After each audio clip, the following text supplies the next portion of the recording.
Մերոնք կետեեմ կայքի եթերում ես շարունակում եմ։ Մերոնք շարքը բարև ձեզ։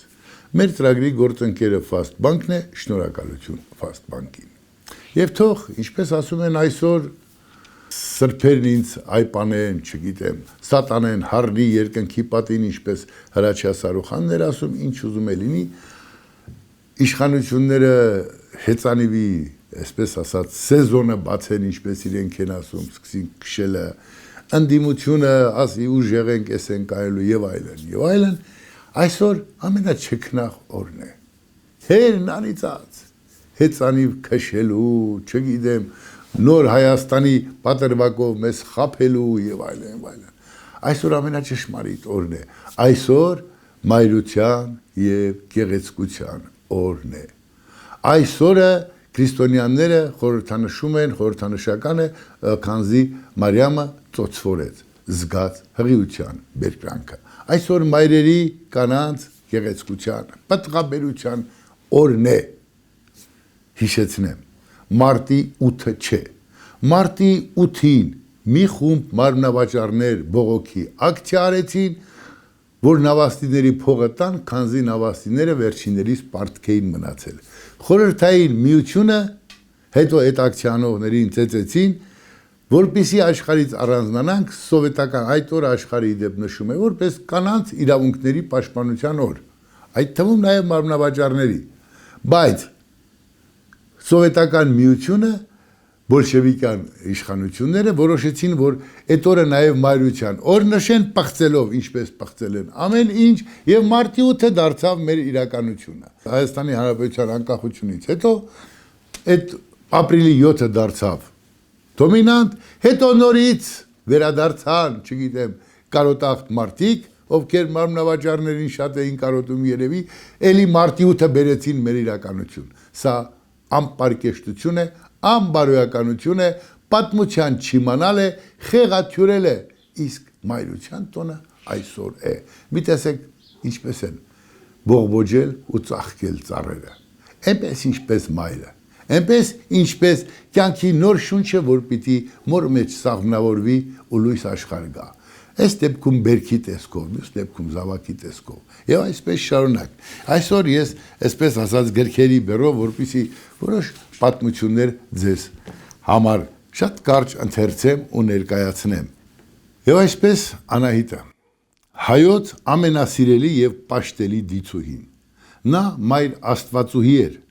պատկերվում էր երեխան գրքին, հայ մայրերին կամ կանանց հատուկ գլխի հարդարանքով, միջև ուսերը իջնող գլխաշորով։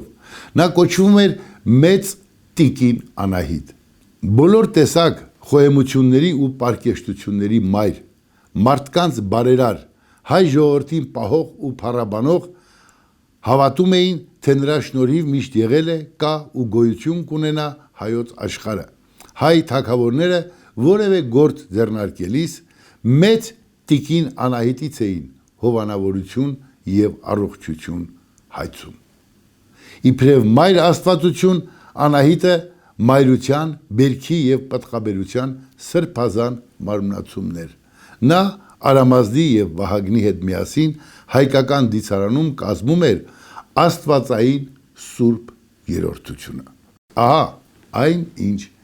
պետք է իմանալ ոսկե ծղա Անահիտի մասին։ Այսօր մեր մայրերին հիշելու ու փառաբանելու օրն է։ Կորյուն Առաքելյանը, բանաստեղծ, իմ ընկեր Աշոտ Ախինյանը հանգուցյալ Կորյուն Առաքելյանի մորը նվիրված տողեր ուներ, արտասանում էր, ես մի դրվագ եմ ուզում հիշել, Կորյուն Առաքելյանն ասում էր, երբ ինձ հարցնում են, հավատում եմ ես գոյությանն Աստծու, ես երբեք ոչինչ չեմ պատասխանում։ Ես լուռ նայում եմ պատից ինձ նայող մորս նկարին։ Ամեն ինչ ասված է։ Ամեն ինչ ասված է, ու մեր մայրերը տառապանքով իրենց բաժին, այսպես ասած, խաչը տանում են։ Աստծուց հետո աշխարհում Աստծու տեղապահները մայրերն են։ Իմ լավ բարեկամ հանգուցյալ Ռոմիկ Բադալյանի կինը Անահիտ Մարգարյանը այսպես կես ճամփին մնացած գարուն իր հուշերի այսպես ասած պատառիկներ է գրել բանաստեղծության տեսքով, խոսքի տեսքով, մտքի տեսքով եւ ինչն է հետաքրքիր մի զավեշտալի պատմություն, այսինքն մի գեղեցիկ աղջիկ ու մի տղա ամուսնացել են այլևս այդ կնոջ կյանքը փոխվում է ասում է երբ գնացինք մեր մեղրամիսը մեզ ինչ նվեր էին տվել ոսկիներով, բանով, չգիտեմ, գնացինք մեղրամիս Սոչի է ժամանակ Ռուսաստան, դե ասում է ես տեսնում եմ Տիկին Անահիտն է պատմում, որ ռուսների տղամարդիկ կանանց պայուսակները բռնած, կանայք թևերը թափ տալով ման են գալիս, դե ես էլ ասում եմ մեր պայուսակը ձեռքիս, չգիտեմ, սավանը, որ պիտի փռենք ավազների վրա նստենք, հետո վերջում հետ վերադառնալուց որոշեցի, որ Ռոմիկը դա կբերի։ Ասում է Ռոմիկը վեր կացավ, ես էլ վեր կացա, ասեցի Ռոմիկ, դե այս պայուսակը բան վերցրու, որ գնանք, ասում է մի ծխախոտ կպցրեց, նայեց ինձ ու պարզապես առաջ շարժվեց։ Ու Տիկին Անահիտն ասում է ես հասկացա, որ այդ օրվանից այդ պայուսակը իմ ճիտին պարտքն է, Զոհրաբի ճիտին պարտքը, ընտանիքի պատասխանատուի ճիտին պարտքը եւ իր ստեղծագործություններից մեկում այսպես ասում է այդ դառնությունից հետո երբ առաջին հարվածը թերևս մարդը ստանում է որ այլևս այսպես պիտի ապրի ինքը սեր ունի ինքը պարտականություն ունի ինքը զավակների մայր պիտի դառնա ինքը ընտանիք պիտի կառուցի ինչպես մեր բոլոր մայրերը մեր շատ մայրերը իրենց եմ որ ասում է երազանքները դրել են մի կողմ փակել են էջը եւ իրենց ամուսնու երազանքի ընտանիքը կառուցել ասում է պետք է ապրել, չնայած ամեն ինչին։ Պետք է սիրել, չնայած ամեն ինչին։ Պետք է մոռանալ, չնայած ամեն ինչին։ Պետք է հառնել, ճեղքել հողը, ծլարձակել ամեն գառնան։ Կրկնելով մարդկային կյանքի հավերժությունը, ցավն էլ քոնն է, դավնել է քոնը։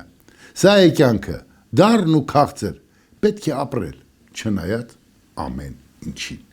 Ահա մեր մայրերի հզորությունը։ Ահա այն բանաձևը, որ դրված է սկզբում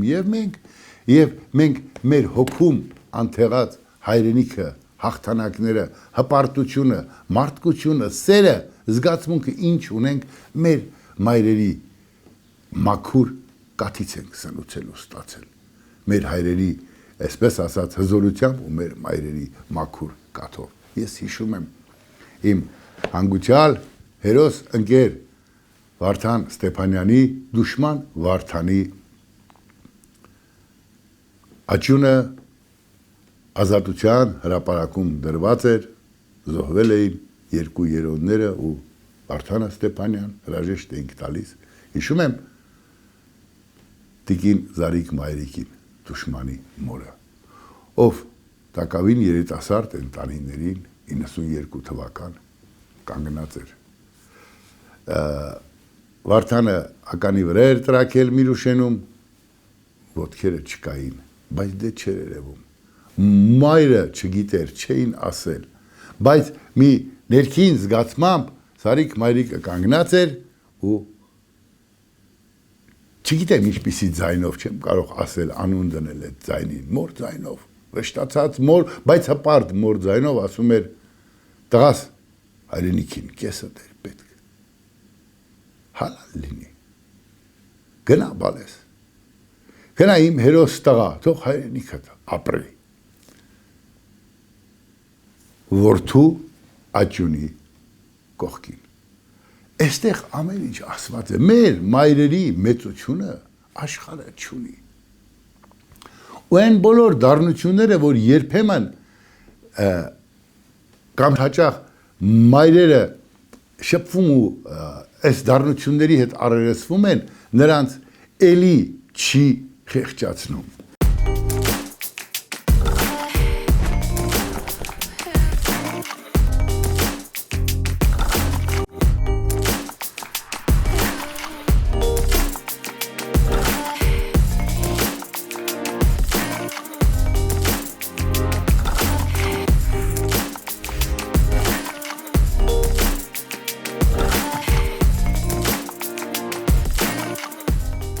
Հիմա տեսեք, հերթական մի ստեղծագործությունը Տիկին Անահիտի։ Սա ստեղծագործություն չի, սա բանաստեղծությունների շարք չի, սա պարզապես կյանք է։ Իմ հանգուցյալ բարեկամ Ռոմիկ Բադալյանի մեծ տղան Վահագնը վաղաժամ մահացավ։ Այն որ ասում է դեռ չգրկած էակ փունջը։ Բայց մնացածի համար պիտի ապրեր ու ապրեսներ եւ հայրը եւ հատկապես մայրը Տիկին Անահիտը։ Եվ իր տղաներից մեկի հարսանիքն է պատմում, ու տեսեք ինչպես է պատմում, այնպես ինչպես մայրը կարող է հզոր լինել, ասում է հարսանիք էր, հարսանիք, ուրախ զվարթ երջանիկ, երգ ու պարով նվակով թնդում էր օդը բաժակաճառերից, մաղթանքով, օրհնանքով, գովերքով, հոսում էր խմիչք, համուտելիքներով, ծանրացած սեղաններ, ճոխ, հրապուրիչ հրավերքներով, լույսի խաղով, վրացուհիների նազանքով, հայուհիների խրոխտ գովնդով, ծորում էր երգը, պարը, հարսանիք է, հարսանիք, Վիգենիս հարսանիքը, անզուսպ խնդությամբ, ուրախությամբ, անապ նայում եմ, լսում, հրճվում, փառավորվում, սա մի հարսանիք չէր, սա Վահեիս կիսատ ու Վահագիս չկայացած հարսանիքներ։ Ահա այսքան իր վշտի մեջ մեր մայրերը կարող են մեծ ու հզոր լինել, գերագույն հզորություն աշխարհը չունի։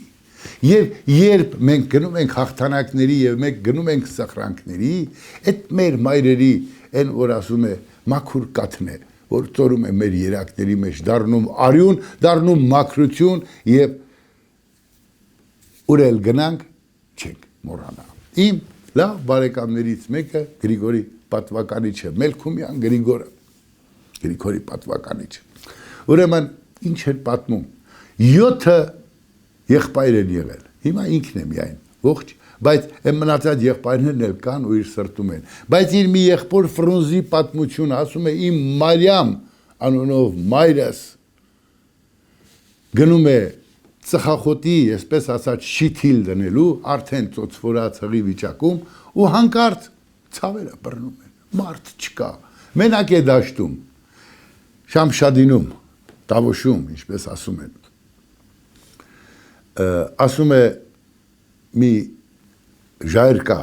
կախված, այդ ժայրի տակ փոքրիկ քարայր կա, մայրս հասնում է այդ քարայր, ծնհնդաբերում, մենակ, կտրում պորտալարը, կապում, բայց երկար այդպես չի կարող, իսկ գետը վարարած է։ Ասում է, իմ Ֆրունզ աղբորը իր շորերի մեջ փաթաթած, գլխից վեր բարձրացրած, գետը անցեկացնում, գալիս հասնում, տուն, ամբողջ,